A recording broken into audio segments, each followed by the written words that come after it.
Bonjour, bienvenue dans cette vidéo où nous allons parler de communication, de gestion des émotions et de ce qui se joue dans nos relations. Et je vais notamment vous parler du contenu de ce livre qui s'appelle Les relations sources de croissance de Hal et Sidra Stone.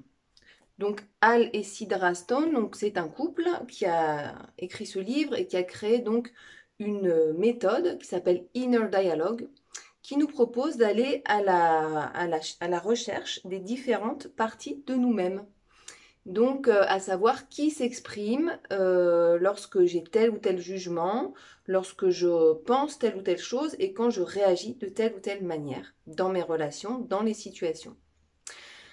Et notamment, ils ont remarqué que on avait tendance, quand on agit en duo, avec une personne, donc que ce soit dans le couple, que ce soit dans un partenariat professionnel, que ce soit en amitié, les personnes qu'on va côtoyer très souvent et avec qui on agit en duo, eh bien, on va avoir tendance à équilibrer spontanément nos comportements. Donc, par exemple, si je suis très souvent avec une personne qui va s'exprimer beaucoup, qui est très exubérante, qui va occuper beaucoup d'espace, qui va occuper l'espace de la parole, de l'expression, eh bien, moi, je vais avoir moins d'espace pour mon expression. Et de manière naturelle, je vais avoir tendance à exprimer, à faire parler la timide en moi. Et donc à m'effacer, puisqu'il n'y a pas assez d'espace pour les deux dans l'expression. Donc ça, c'est au niveau de l'expression, mais ça peut aussi se manifester par rapport à toutes les autres caractéristiques. Donc par exemple, si quelqu'un est dominant, eh bien, je vais avoir tendance à révéler de moi la partie victime ou la partie effacée. Écrasée, j'allais dire, mais effacée. Si quelqu'un exprime beaucoup son côté manipulateur, eh bien moi c'est pareil, je vais avoir tendance à rentrer dans des mécanismes de colère, de sentiments d'injustice, de me poser peut-être en victime, etc., etc. Alors quelle est la clé de ces jeux de pouvoir qui mènent souvent à de l'insatisfaction, à des conflits, à des incompréhensions, à l'idée de vraiment se sentir incompris, se sentir démuni parfois. On a l'impression de ne pas se comprendre, même dans la relation, de dire des mots et que l'autre entend autre chose. Alors, est-ce qu'il y a une solution toute faite à nos problèmes? Ça, je n'en suis pas si sûre. En tout cas, dans ce livre, on nous propose simplement de prendre conscience de ce qui se joue dans la relation. Et ensuite, à chacun de juger si la relation peut évoluer de manière à ce que ce soit intéressant et enrichissant pour les deux. Donc à partir de quand une relation peut être source de croissance? Eh bien à partir du moment où on devient conscient de ces jeux, conscient des parts de nous-mêmes qui s'expriment et dans quelles circonstances. Et donc Hal et Sidra Stone nous expliquent que quand on parle à partir de notre moi conscient, de notre ego conscient, eh bien, la relation peut évoluer et la personne en face, en fait, ne peut plus réagir dans son jeu, dans cette part de lui-même qui vous invite en fait dans un jeu d'ego, dans un jeu de pouvoir.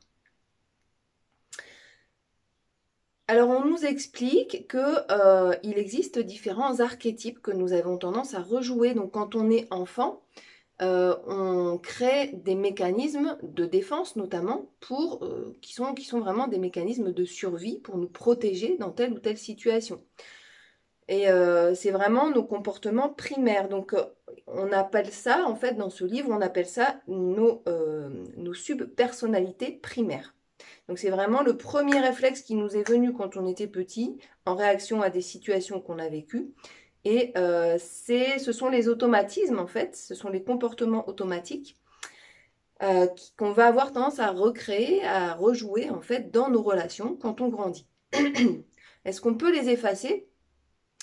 Les effacer, pas forcément. En tout cas, en prendre conscience du coup des dynamiques dans les relations et de prendre conscience aussi de quelles relations peuvent nous faire grandir. Parce qu'il y a des relations qui nous remettent systématiquement, comme si quelqu'un venait appuyer sur le bouton, sur votre blessure, Pour que ce soit constructif, eh bien, il faut qu'il y ait de la conscience des deux côtés. Si la personne en face a conscience qu'elle vient appuyer sur une blessure et qu'elle continue, qu'il n'y a pas de remise en question, la relation ne peut pas évoluer. Par contre, si la personne en face se rend compte et qu'elle arrive à se mettre à la place de la personne qui souffre, et qu'elle arrive à comprendre, à avoir une compréhension, à avoir une vision un petit peu plus en retrait, de se mettre un petit peu plus en hauteur et de voir un peu ce qui se joue dans la relation, et qu'elle modifie son comportement, il y a une possibilité d'évolution. Donc souvent dans la vie, il y a un moment donné où nous sommes identifiés à des subpersonnalités primaires. Donc qu'est-ce que ça veut dire pour Hal et Sidra Stone? Ça veut dire que nous sommes endormis. C'est-à-dire qu'on est loin de l'état de conscience, on n'observe pas ce qui se joue, on est endormi. Donc la solution, c'est de se dissocier de nos subpersonnalités primaires.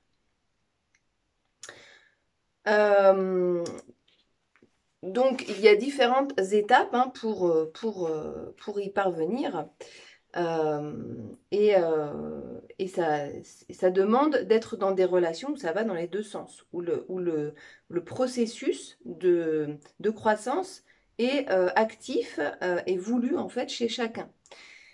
Sinon, ça ne peut pas marcher. Si on est tout seul à se remettre en question, eh bien, ok, on va avoir des outils pour essayer de s'adapter à la personnalité de l'autre quand c'est dans le cadre d'un partenariat de travail ou de personnes qu'on est un peu obligé de fréquenter. Mais quand c'est dans le cadre d'un couple, par exemple, ça va être compliqué. Et quand c'est avec ses enfants, par exemple, ben voilà. Est-ce que les enfants vont avoir envie de jouer ce jeu et de s'observer? Ben, c'est pas toujours gagné. Donc voilà, c'est comment est-ce que, en tout cas, c'est toujours intéressant de se poser les questions, soit même si l'autre ne se pose pas les questions.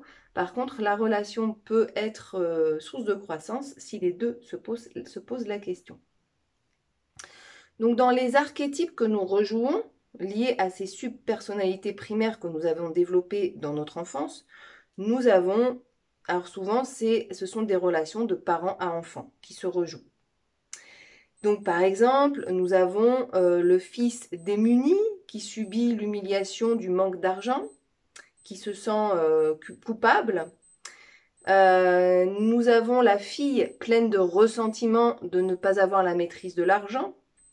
Donc ça, c'est beaucoup lié à l'histoire. Hein. Dans l'histoire, souvent, c'est les femmes... il n'y a pas très longtemps, en fait, que la femme a le droit de s'ouvrir un compte en banque sans l'avis et la signature d'un homme référent qui porte l'autorité pour elle, donc soit de son père, soit de son frère, soit de son mari. Donc ça reste dans la mémoire. Hein. Donc ici, ce genre de couple vient réveiller un conflit lié à l'argent. Et donc quand une des personnes va avoir des dépenses excessives, eh bien ça va mener à de la colère, à de l'agressivité, peut-être excessive, parce que ces subpersonnalités primaires se sont réveillées à travers cette situation. Nous avons, donc toujours par rapport à l'argent, c'est intéressant notre rapport à l'argent, ça vient vraiment réveiller plein de choses, révéler plein de choses. Alors on a aussi le gestionnaire renier, le trésorier prudent, le fils manipulateur, la gentille fille qui veut plaire, donc ça revient souvent aussi, hein. Souvent on a dans l'histoire de la femme, hein, souvent on valorise la femme qui est jolie, qui rentre dans les attentes. Donc ben, souvent le comportement primaire des femmes, c'est beaucoup de se fondre dans les attentes des autres, avoir cette, comment dire, euh, action-réaction, enfin voilà, cette réaction en fait de toujours être dans les attentes, de lire un petit peu dans les besoins de l'autre. Qu'est-ce qu'il va avoir envie de manger, est-ce qu'il va avoir soif, est-ce que voilà, enfin de se mettre à la place de l'autre au point de s'oublier soi-même et d'oublier ses propres besoins. Et donc ça va donner lieu aussi à des schémas particuliers qui nous font nier nos besoins. Donc chez les hommes, on peut avoir aussi ce processus d'oublier ses propres besoins, mais ça va se jouer d'une manière différente. Ce ne sont pas forcément les mêmes mécanismes parce que nous n'avons pas forcément la même histoire personnelle, mais aussi globale. Hein. C'est pas social, on va dire. Ce qui se joue dans tout ça, c'est notre histoire personnelle, mais c'est aussi l'histoire globale, quoi. L'histoire avec un grand H. Il y a du bon, mais pas que.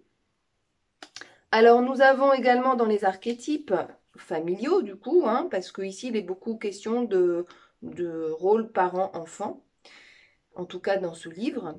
Nous avons la mère réprobatrice qui va être beaucoup dans le jugement impitoyable. Donc c'est vraiment le juge impitoyable en nous, la voix en nous qui nous dit tu fais mal, tu sais pas faire, tu n'y arriveras jamais, tu n'es pas capable.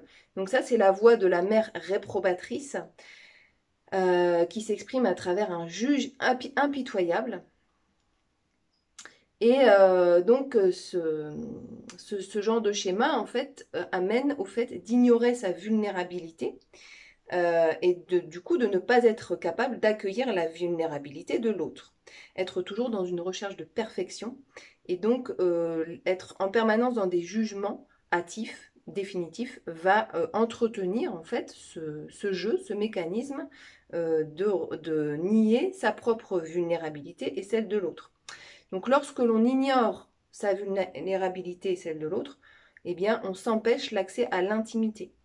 L'intimité, elle peut être physique, elle peut être aussi communicationnelle. Qu'est-ce qu'on se dit, qu'est-ce qu'on partage, dans quelle profondeur est-ce qu'on est capable de partager les choses. Et puis l'intimité avec soi-même aussi. Puisque si je ne suis pas capable d'aller regarder à l'intérieur de moi certaines choses parce que je ne suis pas capable d'accueillir ma vulnérabilité, eh bien, je ne peux pas partager ça avec quelqu'un d'autre non plus. Ça va être proportionnel. Donc le juge impitoyable. Alors que une personne qui va être capable d'apprécier les gens pour ce qu'ils sont et qui ne va pas être dans une exigence de perfection, eh bien, n'aura jamais accès en fait à ce personnage de juge impitoyable et qui rentre dans le schéma de la mère réprobatrice. Alors, dans les schémas qui nous amènent aussi à ignorer notre vulnérabilité, ça c'est plus masculin, dans les schémas masculins, on a le schéma du père en retrait, qui amène souvent la femme à se poser en fille victime. Donc l'homme a tendance à être eh bien, distant, à ne pas réagir, à se montrer indifférent. Et donc la femme, en fait, a tendance à se montrer, euh, avoir le sentiment de ne pas être accueillie, de ne pas être respectée, d'être niée. Et donc ça va l'amener à être en colère et à se poser en victime et à jouer le rôle de la fille victime. Là, c'est des schémas, en fait, qu'on voit souvent autour de nous. Hein. Donc pour pouvoir être dans l'accueil de l'autre sans être dans des jugements permanents, excessifs, il faut être capable d'être dans une énergie personnelle qui va amener à être accueillant, à aller à la rencontre de l'autre. L'inverse de l'énergie personnelle, c'est l'énergie impersonnelle qui va plutôt amener à l'objectivité, qui est beaucoup utilisée quand on exprime ses idées. On n'est pas dans de l'affectif, on est dans le monde des idées. Quand on est trop dans l'un ou dans l'autre, énergie personnelle, énergie impersonnelle, eh bien, d'un côté comme dans l'autre, ça va amener à des excès. Donc par exemple, si je suis en permanence dans une énergie impersonnelle, où je n'exprime pas l'affectivité, où je ne suis pas capable d'être accueillant, d'accueillir l'autre pour ce qu'il est, eh bien, ça devient un terrain de jeu pour les schémas relationnels automatiques. Puisque on n'est pas dans cette démarche de rencontre avec l'autre, on est dans une démarche d'exprimer des idées impersonnelles. Donc, en fait, la dynamique vraiment de la relation, c'est pas d'accueillir l'autre, c'est pas de se rencontrer en fait, c'est de débattre. Donc le débat, c'est super, mais quand on est en permanence en mode débat, ça peut mener à des conflits parce qu'en fait, on n'est pas capable de se mettre à la place de l'autre. On n'essaye pas de se demander quelle est son histoire pour qu'il pense de cette manière. On est juste sur j'ai raison, tu as tort. Et en fait, ça mène pas forcément à quelque chose de positif. À l'inverse, quand on est en permanence dans un schéma d'énergie personnelle, eh bien, on est en permanence dans la compréhension de l'autre, essayer de comprendre ses émotions, essayer de se mettre à sa place. On est en permanence dans une empathie excessive et on n'arrive pas à mettre des limites. Donc pour ce genre de personnalité, il est nécessaire d'apprendre à se dissocier des sentiments et des demandes des autres. Sinon, on devient la fille coupable qui cherche le lien en permanence. Et donc on est esclave finalement des attentes des autres. Donc vous voyez, tout ça, c'est une question d'équilibre. Mais c'est intéressant de sentir, de savoir se positionner, de savoir dire, tiens, ben moi j'ai plutôt tendance à être dans ce genre d'énergie. Est-ce qu'il y a quelque chose à faire pour équilibrer les deux? Parce que les deux énergies sont très très intéressantes, mais encore faut-il qu'elles soient équilibrées. Encore une fois, ces considérations, ces réflexions ne sont intéressantes que si elles nous servent à observer, à comprendre, à essayer de comprendre ce qui se joue dans nos relations, dans nos comportements. Mais si ça nous mène à être encore plus dans du jugement, au final, ça nous amène à un excès et à un problème finalement supplémentaire plutôt que d'aller vers sa résolution. Alors,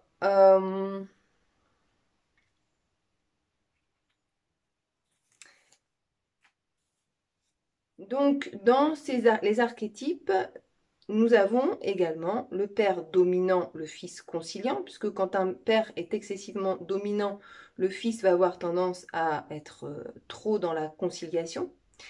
Et il va garder ses schémas en grandissant également, et dans ses relations, il va se jouer beaucoup ce rôle de conciliateur, de médiateur, qui oublie ses besoins, qui ne sait pas forcément mettre ses limites, qui ne sait pas forcément s'affirmer. Donc encore une fois, c'est une tendance qui peut aussi être travaillée, d'accord? Donc qu'est-ce qui se joue dans ces jeux de relations?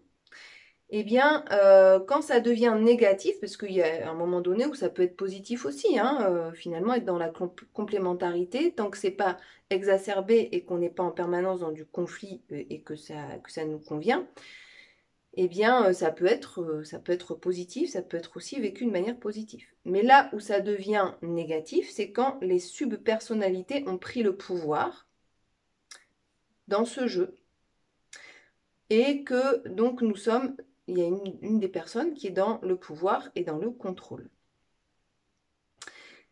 Donc il faut savoir discerner le jugement et le discernement, justement.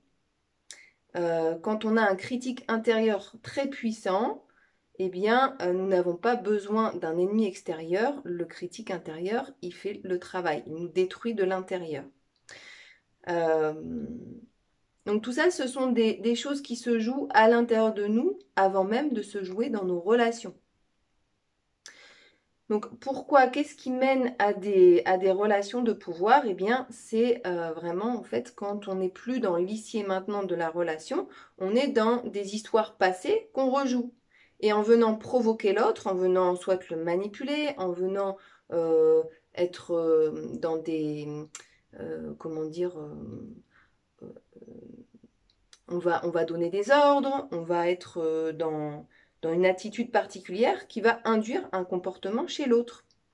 Et donc on rentre dans des jeux de victime-bourreau et dans des jeux de pouvoir qui sont en général assez mal vécus, que ce soit pour la victime, mais également pour le dominant, pour le dominateur. En fait, c'est pas, est-ce que c'est une finalité en soi? Est-ce que c'est pas intéressant d'essayer de se sortir de ces jeux donc, et d'utiliser son pouvoir d'une manière positive? Donc on va y arriver.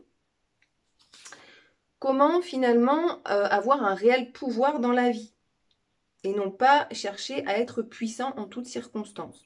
Parce que ça mène à la domination. La domination, mène à des jeux de pouvoir qui sont en général pas très sains et pas très agréables et assez stériles finalement.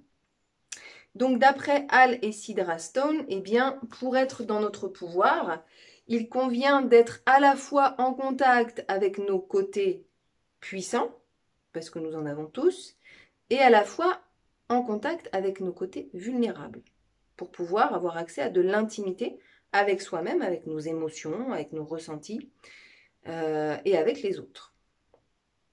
Et donc être capable de communiquer avec ces deux subpersonnalités et de les laisser s'exprimer dans des contextes adéquats. C'est-à-dire que dans certains contextes, c'est essentiel de pouvoir exprimer nos côtés puissants.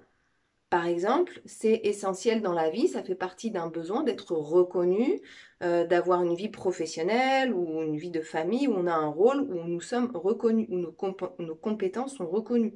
C'est là que nous allons affirmer notre côté puissant. Par contre, dans certaines situations, il est essentiel de pouvoir dire, d'avoir l'humilité de dire, ben, je n'ai pas les connaissances nécessaires dans ce domaine, je suis non pas ta victime, mais ton élève, et je t'écoute, sans que cela mène à des relations de pouvoir où l'autre va manipuler et en profiter et jouir en fait de son pouvoir dominateur. Donc on peut très bien être dans des situations d'enrichissement mutuel et d'être capable de dire bah, dans telle situation, dans tel domaine, je suis l'élève et dans tel domaine, je suis le maître. Sans en profiter. Vous voyez ce que je veux dire? Donc le contact avec notre pouvoir, notre côté puissant permet d'agir, de réussir, de faire aboutir nos projets et le contact avec notre vulnérabilité permet l'intimité, l'accès à l'intimité. Alors que quand on est identifié au pouvoir, cela nous confère de l'autorité dans le monde et nous éloigne de l'intimité. Lorsque nous sommes identifiés à la vulnérabilité, eh bien cela nous fait perdre notre pouvoir et nous tend à nous identifier à la victime. Donc ça, c'est toujours un équilibre à trouver. Et puis, simplement être conscient de quelle partie de nous on exprime dans telle et telle situation. Est-ce que c'est trop? Est-ce que c'est équilibré? Est-ce que l'autre en profite? Donc, pouvoir être dans une situation où on peut exprimer notre vulnérabilité, ben, ça dépend aussi, est-ce que l'autre va en profiter ou pas? Sinon, il vaut mieux se protéger et ne pas exprimer sa vulnérabilité. Et les comportements de défense et de protection sont totalement justifiés. L'idée, c'est de pas que ce soit pas automatique, mais que ce soit utilisé à bon escient dans les situations qui le demandent, en fait.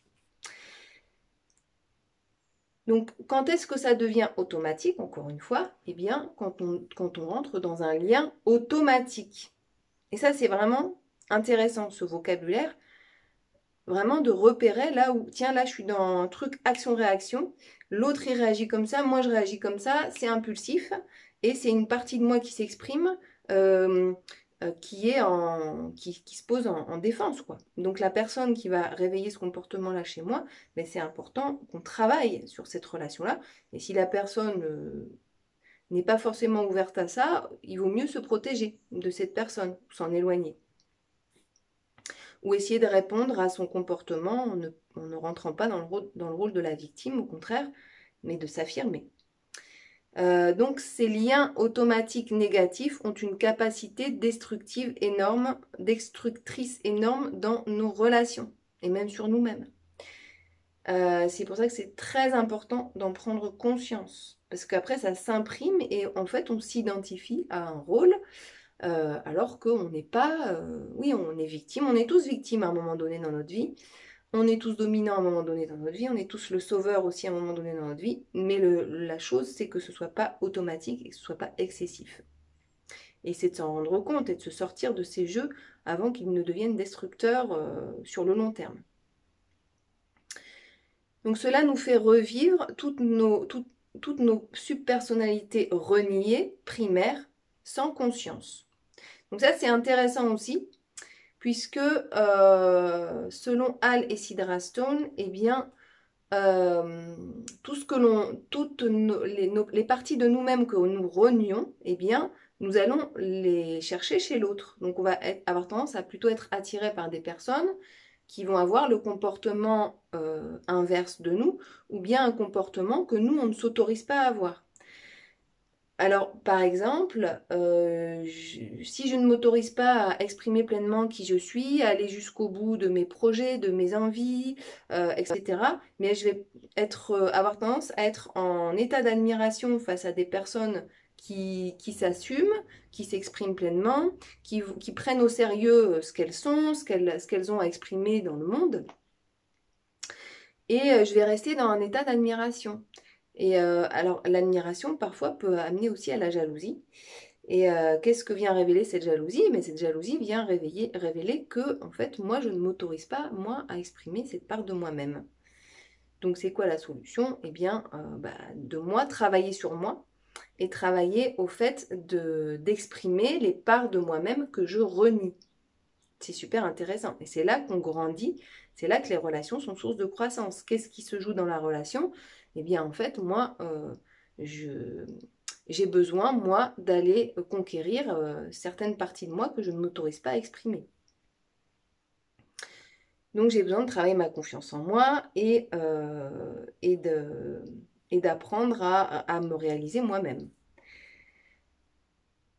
Et donc, en langage Alessidra Stone, ça va donner développer une vision consciente séparée de nos subpersonnalités primaires. Donc, l'ego conscient nous confère une liberté de choix.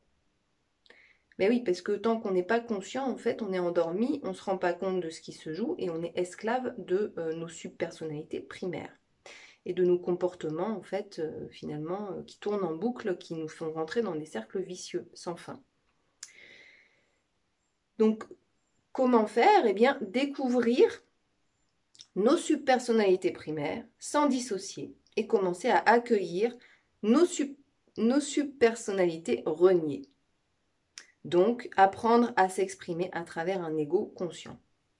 Moi, j'adore cette manière de penser les relations et les émotions et la communication parce que déjà, on ne nie pas qu'on a un ego. Dans beaucoup de traditions, l'ego est vu de manière négative. On nous invite à effacer notre ego, etc. Ben non, l'ego, il est là de toute façon. Et le fait de le renier, de vouloir le mettre sous le tapis, eh ben, ça veut faire qu'il va rejaillir d'une manière inadéquate et déséquilibrée, d'une manière, voilà, dans des contextes pas forcément adaptés et souhaitables. Et moi, j'aime bien cette idée que, ben oui, l'ego, il est là, mais comment on l'exprime? C'est très riche, en fait, d'avoir un ego. Ça va faire qu'on va pouvoir avoir confiance en soi, qu'on va être capable d'aller jusqu'au bout de nos projets, de nos idées. Et donc, c'est vraiment nécessaire. Mais encore faut-il que cet ego soit équilibré et conscient pour éviter de tomber dans certains pièges de la vie, quoi. Donc moi, je trouve ça vraiment, vraiment très, très, très intéressant. Alors, pour revenir, je fais des petites pauses, revenir à d'autres archétypes, parce que je ne les ai pas tous dit. Hein. De toute façon, il faut lire le livre. Hein, Alors, c'est beaucoup d'exemples aussi, d'exemples, de relations, de situations, qu'est-ce qui se joue, les conflits qui reviennent souvent dans les relations. Parfois, c'est peut-être, voilà, c'est un livre qui se lit, voilà, donc on rentre en fait dans la vie des gens, quoi, au cœur des relations. Mais donc, moi, j'essaye un peu de faire des résumés, de retirer un peu les archétypes. Donc, dans les archétypes, nous avons également la mère intendante, donc celle qui gère tout, qui contrôle tout, qui est souvent en couple avec un père maussade qui est en retrait, puisque il n'a pas envie de se faire contrôler, et peut-être que lui, il a une part un peu passive, donc voilà, ça crée une complémentarité dans le couple. Et donc, ça mène souvent aussi à des schémas fille victime du père négatif. Alors ça c'est pas forcément, ça mène pas forcément à ce schéma-là, mais voilà, c'est un peu des choses qui se jouent entre les hommes et les femmes. Hein. Soit c'est la mère qui est dominante, soit c'est le père qui est dominant. Et voilà, se joue un rôle, enfin se joue un équilibre qui est fictif, qui est négatif entre la fille victime, le père négatif ou l'inverse. Donc, lorsque nous sommes coupés de notre vie intérieure, nous sommes dans le déni de nos besoins personnels. Par exemple, ça va se jouer pour les personnes qui ont un intense besoin de plaire, ne sachant pas exprimer nos sentiments réels. Donc on est dans un jeu. Et en fait, on réagit en fonction de ce qu'on pense des attentes de l'autre. Mais du coup, ça nous fait oublier nos propres besoins. Donc parfois, la colère est le seul moyen, donc quand il y a un conflit, en fait, c'est un indice qui vient nous avertir qu'en fait, on était dans un schéma néfaste, en fait. Hein.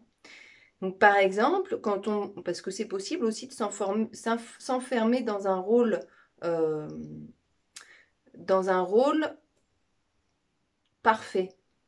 Mais le rôle de monsieur ou madame parfaite, en fait, il cache des choses aussi et sur le long terme, il peut mener à l'épuisement, à la maladie, au déséquilibre émotionnel.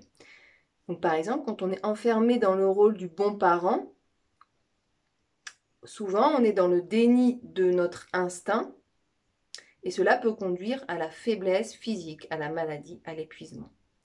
Et donc quand on arrive au conflit, avec son enfant, souvent ça vient nous donner un indice que en fait on était dans un rôle et qu'on n'était pas conscient de ce qui se jouait et qu'on était dans un excès en fait.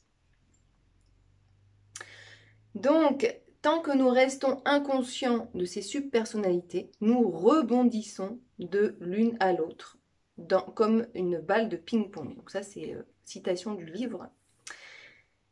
Ce ne sont jamais les mots prononcés qui sont importants, mais les sentiments et l'énergie qui les animent. Ça, moi j'aime beaucoup parce que il y a aussi beaucoup de disciplines où on se base sur les mots. Alors les mots c'est hyper important, mais en fait s'il n'y a pas les intentions derrière, s'il n'y avait pas les bonnes intentions derrière, au final les mots ça va pas changer grand-chose quoi. Et au contraire, ça veut dire qu'on va biaiser la pratique. Ce qui devait au départ servir pour dénouer une situation, ben, ça va créer d'autres nœuds. Donc moi, je trouve que c'est vraiment intéressant, cette manière de voir les choses. Donc, comment est-ce que nous fonctionnons? Eh bien, nous avons en nous des liens automatiques liés au schéma relationnel acquis dans notre vie passée. Parfois même dans des vies, dans l'histoire de notre famille, dans l'histoire des hommes, des femmes qui nous ont succédé parfois. Hein. Ce que nous renions, l'autre le porte. Donc ça, c'est un peu ce qu'on disait. Quand quelqu'un s'exprime trop, bah, l'autre, il n'y a pas d'espace, il est tout petit ici. Mais c'est valable également pour, par exemple, la vulnérabilité et l'autorité. Donc quand il y en a un des deux qui est beaucoup dans l'autorité, il ne va pas s'autoriser à être dans sa vulnérabilité. Mais c'est l'autre qui va être beaucoup dans la vulnérabilité. À la place, enfin, finalement, c'est lui qui porte la vulnérabilité et l'autre porte l'autorité. Plutôt que les deux portent un peu des deux de manière équilibrée. Donc, lorsque nous avons des parties de nous que nous renions, eh bien, nous rentrons souvent dans des relations polarisées. Donc, c'est-à-dire, moi, je suis l'autorité, toi, tu es la vulnérabilité, mais en fait, jamais toi, tu n'accéderas à l'autorité, jamais moi, je n'accéderai à la vulnérabilité et inversement. Donc, on est enfermé, on est un peu esclave de ces schémas-là. Bien souvent, ce que nous méprisons chez l'autre sont une représentation de nos subpersonnalités reniées. Donc le fait de nier les émotions, nier certaines parties de nous-mêmes, pardon, c'est souvent un carburant du lien négatif. Là, c'est intéressant aussi de repérer en fait ce qui nourrit la négativité des liens. Très intéressant. Ce fonctionnement nourrit les schémas relationnels négatifs et fournit du carburant aux liens automatiques négatifs. Solution, conquérir nos subpersonnalités reniées. Comment réagir alors? Eh bien, quand nous avons une réaction négative, se demander de quelle partie de nous-mêmes vient la réaction. Donc pour ça, il faut accepter, accueillir qu'on n'est pas tout seul à l'intérieur de nous. Il y a des voix qui parlent, des réactions qui parlent, voilà, qui viennent, mais voilà, qui viennent de notre histoire, qui viennent de certaines parties de nous-mêmes, qui se révèlent dans les différentes situations, qui sont toujours justes, puisque de toute façon, quand il nous arrive quelque chose, que nous sommes surpris par la vie, par une réaction, enfin par la vie, par une situation, nous sommes dans la nécessité de réagir et de nous protéger. Donc l'essentiel, c'est là. Hein. On va pas dire, attends, là tu viens de me marcher sur les pieds, attends, je vais réfléchir, je vais aller lire le livre de Alessia Draston pour savoir comment je dois réfléchir, donc comment je dois réagir, c'est pas ça. Mais c'est sur le long terme, en fait, essayer de ne pas retomber dans des schémas qu'on sait qui sont néfastes pour nous. Et du coup, de choisir aussi les bonnes personnes avec qui nous allons pouvoir exprimer des parties lumineuses de nous-mêmes et pas être en permanence dans ces jeux de pouvoir. Quand une relation dysfonctionne, se demander quelle subpersonnalité anime son opposé chez le partenaire et qui crée une polarité. Donc ça, c'est ce qu'on expliquait avant. Souvent se joue un lien parent-enfant entre les partenaires. Donc on l'a dit, exemple, archétype de l'homme dominateur, qui s'oppose au rôle de la femme, au rôle de l'épouse asservie. Voilà, donc, et plus l'homme va être dans son rôle dominateur, plus il va confiner sa femme dans le rôle de l'épouse asservie. Donc là, on est dans un lien d'esclavage, en fait. Hein. Donc ici, Alessia Stone nous explique que les mots venus d'un ego conscient ont une étonnante facilité à véhiculer un énorme pouvoir, une grande autorité. Donc avoir une influence positive sur l'autre.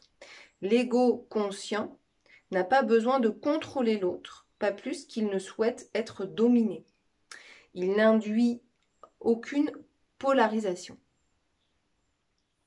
Plus nous partageons de subpersonnalités à travers l'ego conscient, moins nous contrôlons les autres, car nous n'avons plus de but caché. Donc on ne va pas être dans de la manipulation. La manipulation, elle nous amène à nous cacher. Quand on manipule les autres, c'est que quelque part, on se cache en fait derrière des jeux. Et quand on n'a plus besoin de se cacher derrière des jeux, c'est qu'on est soi-même sa propre vérité, on incarne sa propre vérité et on accepte, on a accueilli aussi toutes les parties de soi-même qu'on avait reniées. Souvent, c'est quand on se renie, on ne peut pas être bien en fait. Hein. Mais tout ça, c'est un processus. Des fois, on peut avoir aussi des choses qui remontent en fonction des situations de la vie. Parfois, ce n'est pas un parcours linéaire non plus. Mais une fois qu'on a pris conscience de tout ça, on va être capable d'avoir du recul et plutôt que de s'installer dans la durée dans des schémas qui ne nous font pas du bien, on va être capable de les repérer avant de s'installer durablement dedans. Donc tout ça, ça mène aussi à des maladies, à des déséquilibres émotionnels, physiques, de l'épuisement, etc. On se fatigue dans nos relations, on se fatigue dans des manières de communiquer. Donc c'est important aussi pour notre santé mentale, psychique, physique de se poser la question de nos relations, de comment on vit nos relations et de quelles relations on choisit d'entretenir ou pas.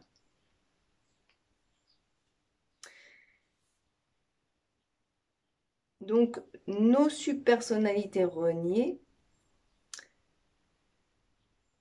sous forme projetée, finissent invariablement par nous persécuter en devenant des facteurs dominants de nos liens automatiques. Donc là, ils redisent, avec un bon critique intérieur, nul besoin d'un ennemi extérieur. Donc ça commence par le dialogue intérieur, en fait. Donc je vais juste revenir, parce que tout ça c'est des notions quand même assez complexes, des mots un peu complexes. Mais donc quand on n'a pas accueilli une partie de nous-mêmes, qu'on renie, eh bien elle va être projetée sur nos proches, sur les personnes autour de nous.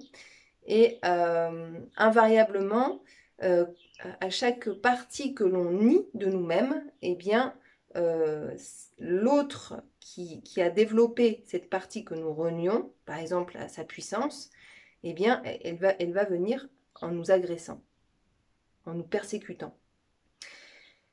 Et donc, ça va prendre tout l'espace dans la relation. Donc, quand on est systématiquement en lien avec des personnes dominatrices qui nous persécutent, qui sont pas sympas, qui viennent toujours nous critiquer, qui agissent comme des juges extérieurs, eh bien, elles viennent nous indiquer que nous n'avons pas, en tout cas selon ce livre, que nous n'avons pas exprimé correctement notre puissance.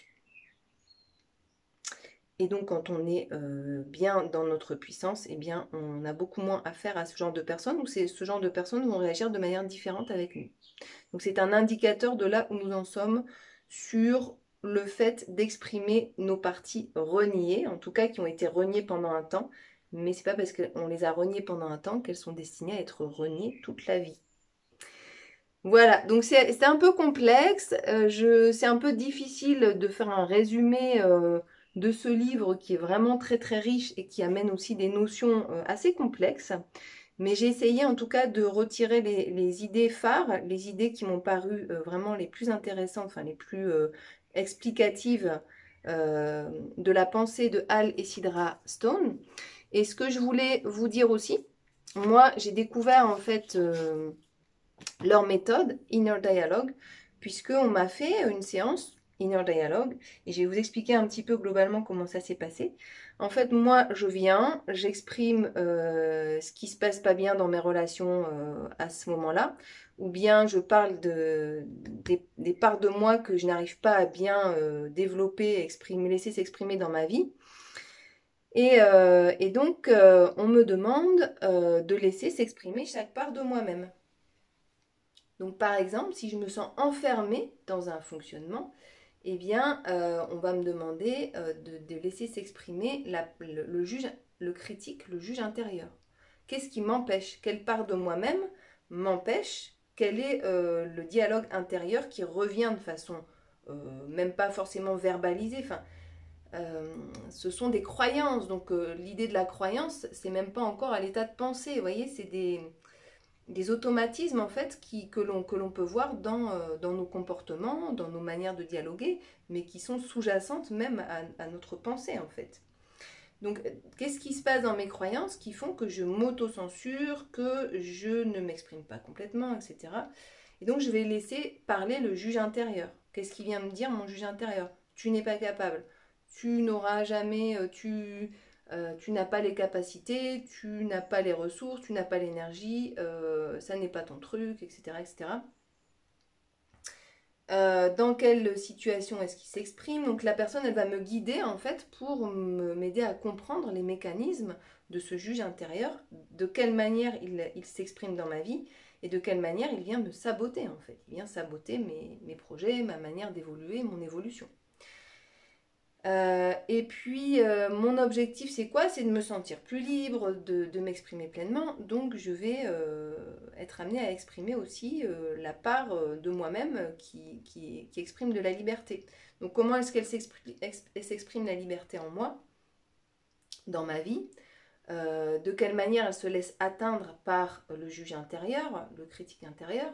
Quelle interaction il y a entre mon juge intérieur et mon esprit de liberté?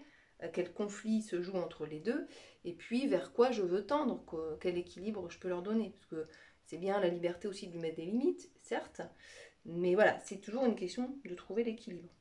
Donc voilà, inner dialogue, et donc je fais parler les parts de moi-même, les différentes parts de moi-même, déjà pour en prendre conscience de mes conflits intérieurs. Et donc j'en prends conscience, je les accueille, je ne les renie pas. Il y a des parts de nous-mêmes qu'on renie parce qu'on a peur d'être mal reçu. Par exemple, on a certaines qualités de nous-mêmes ou certains dons qu'on peut avoir qu'on n'ose pas exprimer pleinement parce qu'on a peur de ne pas être bien accueilli, on a peur de ne pas être à la hauteur du challenge, on a peur que ce soit mal, on a peur de ne pas réussir à bien exprimer cette partie de nous-mêmes. Et puis des fois, on peut avoir des côtés sombres aussi. Par exemple, on se met en colère facilement dans telle et telle situation. On a l'impression de ne pas maîtriser notre énervement. Voilà, enfin, on a tous en fait des parties de nous-mêmes qu'on n'ose pas exprimer ou dont on a honte, soit parce qu'elles sont pas cool. Voilà, bah, dans telle situation, me met en colère. J'aime pas quand je suis en colère. Donc c'est une partie de moi que j'assume pas trop. Euh, et parfois, en fait, on n'assume pas certaines parties de nous-mêmes parce qu'elles sont trop lumineuses. C'est trop. On a peur de ne pas être capable de vraiment bien les assumer parce que c'est trop lumineux, quoi. Donc ces deux parties de nous-mêmes, nos ombres et nos lumières, c'est important de les accueillir les deux pleinement, d'une manière juste et équilibrée tant que possible, puisque toute partie reniée va de toute façon rejaillir d'une manière ou d'une autre. Et que ce soit la lumière qu'on n'a pas assumée, que ce soit l'ombre qu'on n'assume pas non plus, eh bien les deux, en fait, elles vont, selon Hall et Sidra Stone, mais ils ne sont pas les seuls hein, à parler de ça, tout ce qu'on renie, en fait, va se manifester. C'est comme un peu ce petit film là, qui nous montrait une fille qui se baladait toujours avec son crocodile derrière elle. Donc le crocodile représentait ses ombres. Et en fait, c'est le jour où elle a invité son crocodile à manger à table avec elle, à être sympa, enfin, à développer une relation sympa avec lui, qu'elle s'est réconciliée avec son ombre, que au final, elle vit toujours avec, elle a toujours son ombre, mais elle le vit de manière juste et équilibrée. En tout cas, beaucoup plus qu'avant. Voilà, voilà ce que je voulais dire. J'espère que c'était pas trop long ni complexe, mais c'est complexe. Nos émotions, nos mécanismes, les relations, la communication, enfin tout ça est complexe. Et je trouve qu'il y a beaucoup de manière aussi partielle et erronée de présenter les choses ou qui nous amène à être encore plus dans des jugements ou à être dans des injonctions. Il faut faire ça, il faut pas réagir comme ça. Et je trouve que dans ce livre, on n'est pas dans cette dualité, on n'est pas dans il faut pas.